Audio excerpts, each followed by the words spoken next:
ओम हर हर महादेव। आज मैं आप कथा कामदा एकादशी व्रत कथा सुनाने जा रही हूँ। इस व्रत को करने से क्या फल मिलता है? इस व्रत के करने से व्यक्ति को वाजपेयी यज्ञ का फल प्राप्त होता है। साथ ही भगवान शिव, भगवान विष्णु की कृपा प्राप्त होती है। पद्म पुराण में भगवान श्री कृष्ण ने युधिष्ठिर को कामका एकादशी व्रत कथा सुनाई। कहते हैं कि संपूर्ण कथा सुनने से जीवन में खुशियाँ आती है।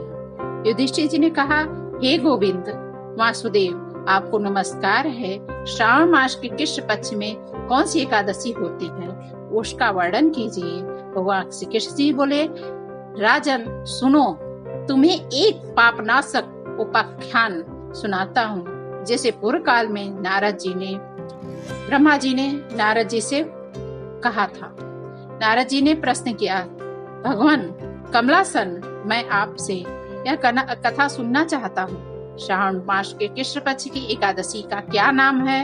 इस व्रत को करने से कौन से देवता प्रसन्न होते हैं और कौन सा प्राप्त होता है?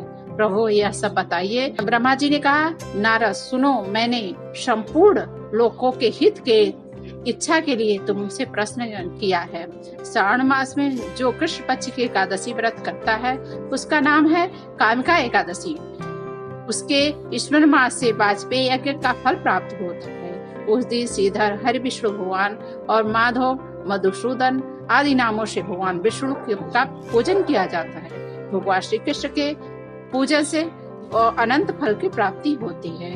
वह गणा, काशी, नैमिषारण्य तथा पुष्कर क्षेत्र में भी सिंह राशि के बृहस्पति होने पर तथा यतिपात दंड योग में गोदावरी स्नान करने से जैसा फल प्राप्त होता है, वैसे ही यह एकादशी व्रत करने से फल प्राप्त होता है। वही फल वहाँ श्री कृष्ण के पूजन से मिलता है। जो समुद्र और वन सहित समुची पृथ्वी का दान करता है तथा जो कामका एकादशी व्रत करता है, वे दोनों समान फल के भागी माने गए हैं। जो ब्याई पात हुई गायों को अन्याय सामग्रियों सहित दान करता है, उनको अन्य तरह की सामग्री गायों को खिलाता है, रोटी खिलाता है, उस मनुष्य को जिस फल की प्राप्ति होती है वह कामका एकादशी व्रत करने से प्राप्त होता है। जो नरश्रेष्ठ श्रावण मास में भगवान श्रीधर का पूजन करता है, उसके द्वारा गंधर्वों और नागों सहित संपूर्ण देवताओं की पूजा हो जाती है। अतः पाप भीरु मनुष्यों को यथाशक्ति पूरा प्रयत्न करके कामका के दिन श्री हरि का पूजन करना चाहिए।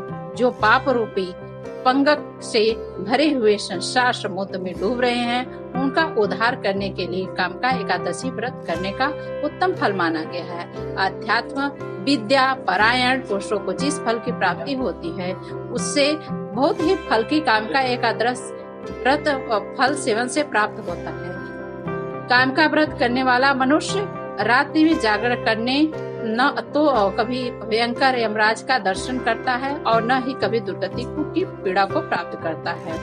लाल मणि, मोती, विदुर्य और मूंगे आदि से पूजित होकर भी भगवान विष्णु जैसे संतुष्ट नहीं होते। जैसे तुलसी दल से पूजित होने पर, जैसे जिसने तुलसी की मंजरियों से श्री केशव का पूजन कर लिया है, उसके पाप निश्चय ही नष्ट हो जाता है। जो दर्शन करने पर सारे पाप समुदाय का नाश कर देती है। स्पर्श करने पर शरीर को पवित्र बनाती है। प्रणाम करने पर रोगों का निवारण करती है। जल से सींचने पर यमराज को भय पहुंचाती है। आरोपित करने पर भगवान श्री कृष्ण के समीप ले जाती है और भगवान के चरणों को चढ़ाने पर मोक्ष रूपी फल प्रदान करती है।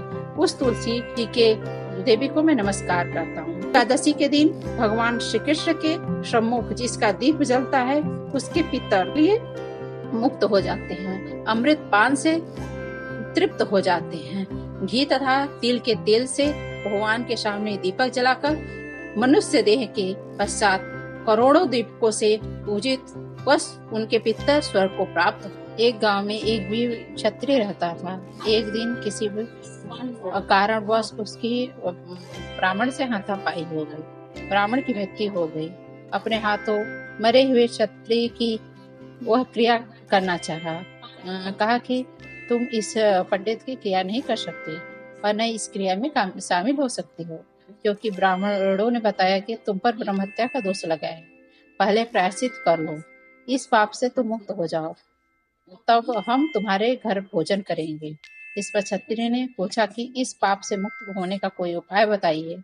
तब ब्राह्मणों ने बताया कि श्रावण मास की कृष्ण पक्ष की एकादशी की भक्ति भाव पूजन, आराधना और व्रत करो तो सभी पाप नष्ट हो जाएंगे। भक्ति भाव से भगवान श्री कृष्ण का, श्रीधर का व्रत पूजन और ब्राह्मणों को उसने भोजन कराया और दक्षिणा दे करके आशीर्वाद प्राप्त किया।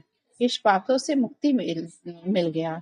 पंडितों के बताए अनुसार उसने किया। जैसे ही श्रीधर ने क्षत्रिय को दर्शन देकर के, भगवान ने रात में श्रीधर को दर्शन देकर के कहा, तुम्हें ब्रह्म हत्या के पाप से मुक्ति मिल गई है।